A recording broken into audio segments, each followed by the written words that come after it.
और सत्संग के लिए समय चुरा लेते हैं।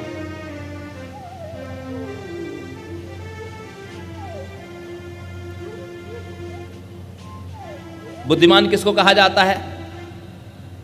आप बाजार में जाते हैं, बाजार में हर कोई व्यक्ति ठगने के लिए बैठा है। मिठाई वाले से पूछिए, भैया मिठाई ताजी है क्या? भले वो 5 दिन पुरानी उसके फ्रिज में रखी हो, लेकिन कहेगा आज सुबह ही बनाई है। सब्जी वाले ने 3 दिन से पानी मार मार के सब्जी को ताज़ा रखा है, लेकिन आप पूछेंगे भैया सब्जी ताज़ा तो है ना? वो कहेगा कि बस आज ही खेत से तोड़ करके लाए हैं। क्योंकि बाजार में हर कोई ठगने के लिए बैठा है।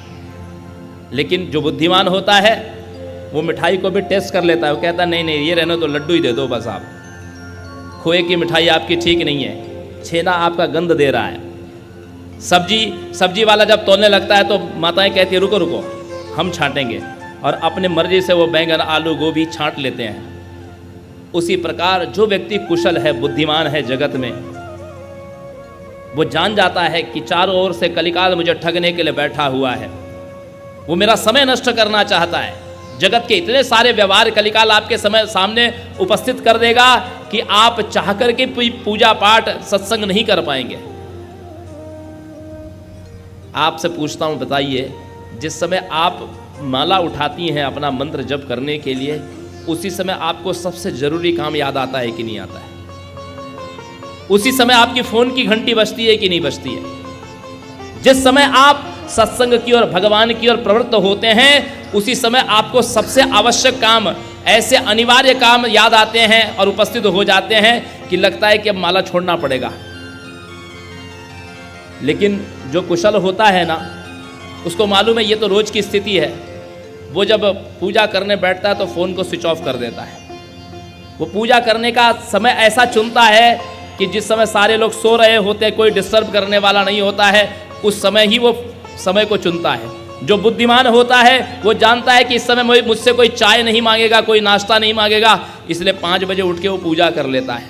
जब सब लोग भाग गए अपने अपने काम में, जगत के व्यवहार में, बचे हुए समय में वो टीवी के चैनल नहीं पलटाता, वो उस समय भजन कर लेता है। सबको अपने अपने जगत के व्यवहार में लगा करके अपराह्न का जो समय बचा, उस समय वो कथा पंडाल में पहुंच जाता है। ये वो बुद्धिमान व्यक्ति होता है।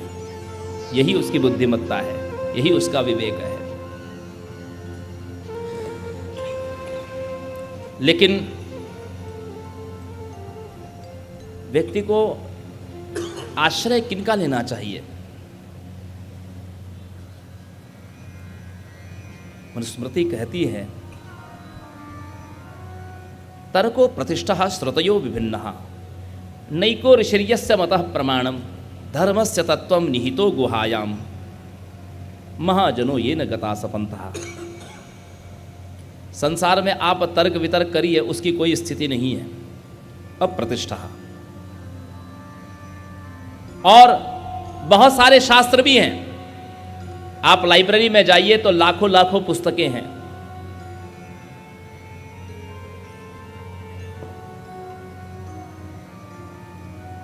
मैं एक कदाचित अनुचित बात कह रहा हूं, लेकिन मेरे आशय को आप समझिएगा। आप इस बात पर तो बहुत कहते हैं, नालंदा यूनिवर्सिटी जला दी गई विधर्मियों के द्वारा, तक्षशिला नष्ट कर दी गई, कितना बड़ा हमारे पास में पुस्तकों का संग्रह था। ठीक है, बहुत अच्छी बात है, आप उस पर शोक प्रकट कर रहे हैं, ठीक है।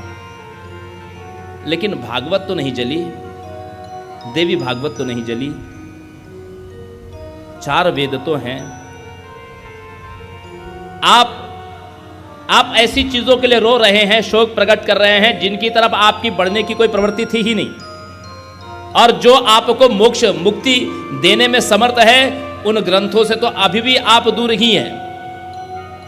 जो आपको मुक्ति देने की गर्जना कर रहे हैं, एकम भागवतम शास्त्रम मुक्तिदानेन गर्जति, तो आप उनकी ओर क्यों नहीं बढ़ते? सूत जी कहते हैं 3 प्रकार के शास्त्र हैं, सात्विक, राजसी और तामसी। तो जो न्याय आदि शास्त्र हैं, जिनमें न्याय की बात की जाती है, ये सब तामसी हैं। और मीमांसा आदि जो ग्रंथ हैं, ये राजसी माने गए हैं। लेकिन पुराणों को सात्विक ग्रंथ माना गया है, सात्विक शास्त्र पुराणों को कहा गया है।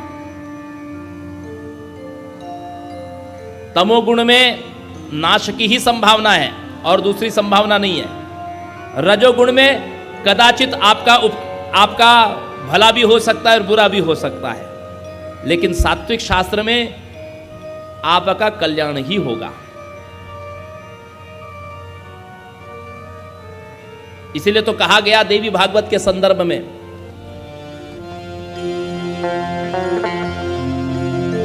कि दिनमर्धम तदर्धम मा मुहूर्तम क्षणमेव वा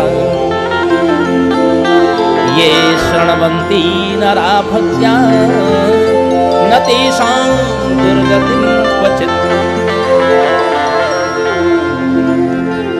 यदि कोई 9 दिन न सुन पाता हो देवी भागवत को, तो वो एक दिन भी सुन ले। एक दिन क्या, आधा दिन सुन ले। आधा दिन नहीं, तदर्धम वा, उसका भी आधा सुन ले। अथवा तो कोई एक मुहूर्त भी सुन ले, 48 मिनट भी सुन ले।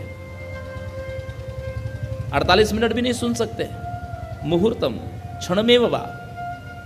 यदि एक मुहूर्त नहीं सुन सकते तो एक क्षण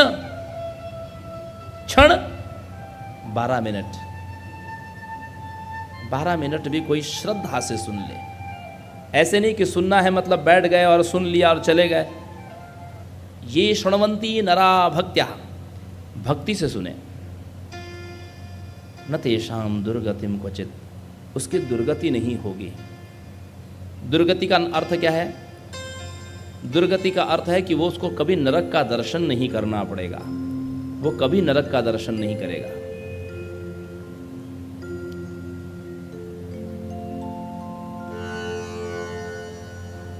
इसलिए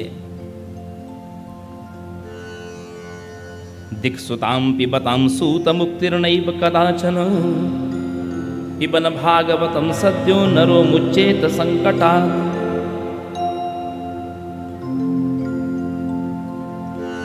उस स्वर्ग के अमृत को धिक्कार है जिसके पीने से कभी मुक्ति नहीं होती।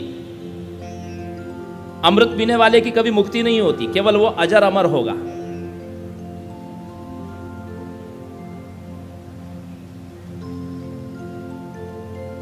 सज्जनों माताओं, भगवान से कभी लंबी आयु मत मांगिए। भगवान से ये मांगिए कि प्रभु जितना जीवन देना, स्वस्थ जीवन देना और मेरा विवेक कभी नष्ट न हो। गायत्री मंत्र में आप यही तो कहते हैं,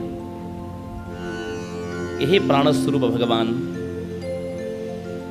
हमारी बुद्धि को सत्कार्यों की प्रेरणा दीजिए, हमारी बुद्धि सत्कार्यों की ओर अग्रसर हो। यही गायत्री मंत्र का अभिप्राय है। धियो यो नः प्रचोदयात्। बस जीवन में यही 2 बात मांगनी चाहिए। निरामय शरीर हो कि धर्म का संग्रह करने में यह शरीर बाधक न बने और बुद्धि अविचल रहे आपके चरणों में।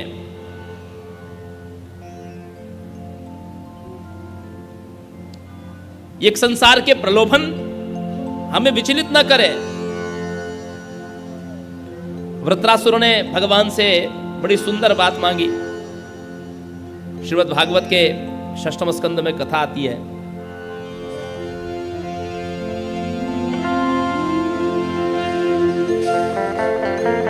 अहम घरे तव पादैकमूलम दासानुदासो भवितास्मि भूयः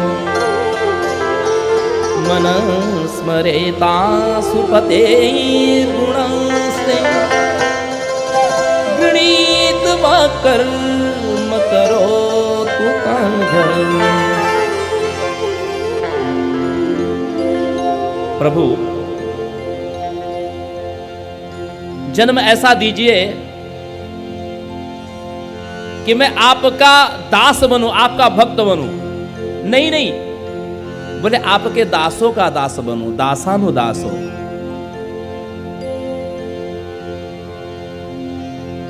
क्योंकि प्रभु हम जानते हैं कि आप अपने भक्तों के अधीन रहते हो। हम भक्त पराधीन नैज स्वतंत्र इव द्विज, साधु विरग्रस्त हृदयोर्भक्तिर्भक्त जन प्रिय। इसलिए हम आपके दास जो हैं, आपके भक्तों के दास हम बने, और ये मन हमारा सदैव आपके चरणों में विचरण करता रहे। और वाणी वाणी गुणानुकथने श्रवणौ कथाया गणित वाक् कर्म करो तुकाया। ये शरीर आपकी सेवा करे और ये वाणी आपका गुणानुवाद करे। आपके लिए हमारी अजात पक्ष इव मातरम खगा, स्तन्यम यथा सतरा शुधातम, प्रियं प्रियैव विशुतं विक्षुण्णं